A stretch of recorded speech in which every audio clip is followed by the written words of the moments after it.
Malungkot na balita ka, Coffee, ang sumalubong sa atin kaninang umaga, no?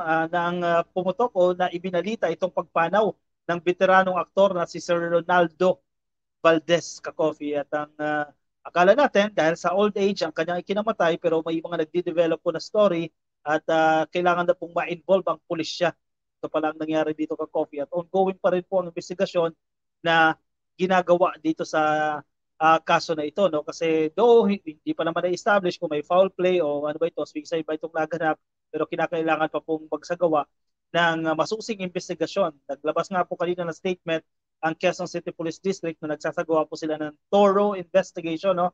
Kompletong investigasyon, o buong investigasyon para matukoy ano ba ito, anong totoong nangyari sa insidente na ito. Maging ang ilang pong mga kasama nila sa bahay, no, ng namayapang aktor na si Sir Ronaldo Valdez, isinailalim po sila sa paraffin test. Kung inyo napapanood sa paraffin test ka, Coffee, no? Kasi kapag nagpaputok ka ng baril, di ba, may mga naiiwan niya ng mga tawag dyan, mga pulbura-pulbura, no? Madidetect yan sa paraffin test. Kung may magpa-positive yung isang test, posibleng may konektado o may kaugnayan. Pero hindi man ibig sabihin na may kasalanan na itong mga tao na ito. Sinalang lang sila sa examination. May tama ng bala ng baril.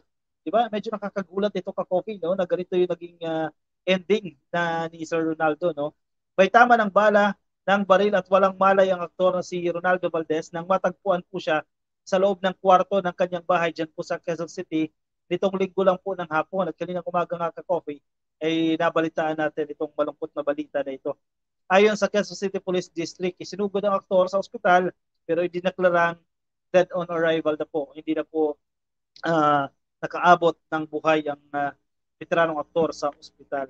Sa ulat po ni Marisol Abduraman ng GMA News 24 Oras itong Lunes, sinabi po ni Police Major Don Lapitan, ang hepe po ng CIDU dyan po sa Quezon City Police District, na nakita sa loob ng kwarto ni Rolando na wala ng malay at may tama ng bala ng baril. Dalawa kasi ang tinitingnan dyan yung mga possibilities, no, na kinakailangan ma-rule out o i-check, pagkaroon ng investigasyon, ano ba ito? Nagkitil ng sarili o may foul play o merong kumitil, etc.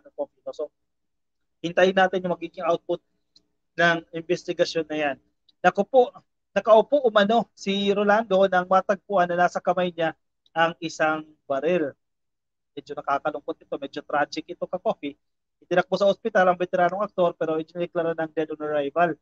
Sa isa pong pahayag na inilabas ng QCPD nitong Lunes ng umaga, inihayag nito na nagsasagawa sila ng masusing investigasyon tungkol sa nangyari kay Ronaldo, 76 anyos na. Medyo matanda na rin ito si Sir, no?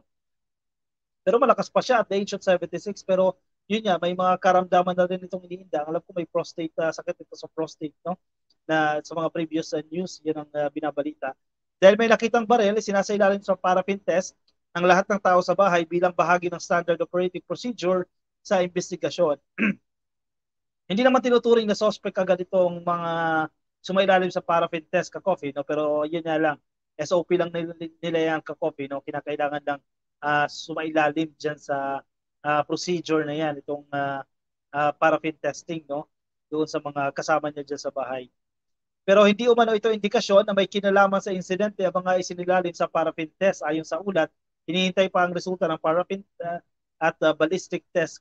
Yan din yan. Maganda rin yung ballistic test na yan kasi matutukoy nila yan kung gaano kalakas yung naging impact ng baril, gaano siya kalayo doon sa object na tinamaan. Halimbawa kung sa ulo yan, gaano kalayo, no? So madidetect nila yan dyan sa ballistic test. Sa pahayag ng QCPD, sinabi nito na maglalabas sila ng opisyal na pahayag kapag natapos na ang kanilang investigasyon. Pinayuhan din ng pulisya ang publiko na huwag gumawa ng mga spekulasyon at igalang ang privacy ng pamilya ng aktor. Nitong Lunes din, nagbigay ng maigsing pahayag si Jano Gibbs na hiniling na igalang ang kanilang privacy sa gitna ng kanilang pagluluksa. Ayan, kakopi. Antabayanan natin ha, huwag agad maniniwala sa mga fake news ha.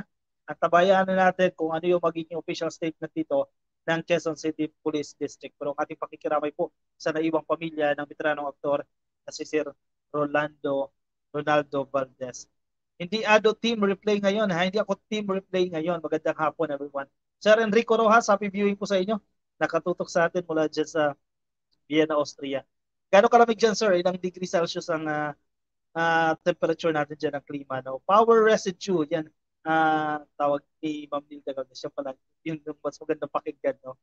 Pulbura at power residue. Nora Elong, mahina pa talaga ang forensics natin sa Pilipinas. So definitely, ma'am, marami pang kulang talaga. Sa posisyon ng barel at ng patay, pwede nilang ma-rule out kung suicide o homicide ang insidente.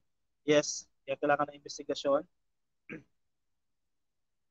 Nagbaril daw, sabi ni Ma'am Edith Domino. Hello po sa inyo, Divina Castro, kay Elizabeth Habihan, nice evening to all. Magandang gabi po sa inyong lahat. Nakikinig din sa atin sa Facebook, si Ma'am Mowi, Lucita ko, Michael Bagasbas, kay Mean Gali, kay Let Avila Pasibe, at kay Leia Tapia. Happy viewing po sa inyo. Shoutout po sa inyo lahat na nakikinig sa atin sa Facebook, no?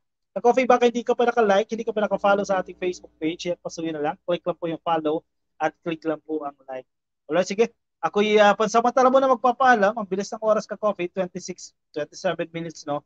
Papaalam mo na ako sa inyo ka, Coffee, dahil may pasok pa rin po tayo bukas, ha? Ingat po kayo. Nasaan man po kayong panig ng daigdig, medyo quick lang yung ating live stream ngayon. Maraming salamat. Yan, 30 degrees Celsius na warm winter ngayon. Medyo malamig talaga eh, sir. Hindi pala medyo malamig pa rin. Sir Enrico, sir, ingat kayo dyan. Paalam sa inyong lahat ka-coffee. Good night. Thank you, Ma'am Nilda Galvez. Everyone, bye-bye.